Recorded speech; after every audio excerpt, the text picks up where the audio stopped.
Hello guys, welcome to our channel. Today I am going to show you how to add iPhone contacts. Okay, so let's get started.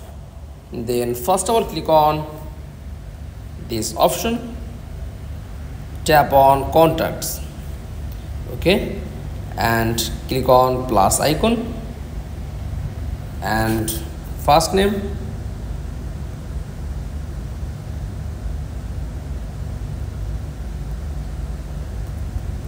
okay, then company name, and just tap on add a phone.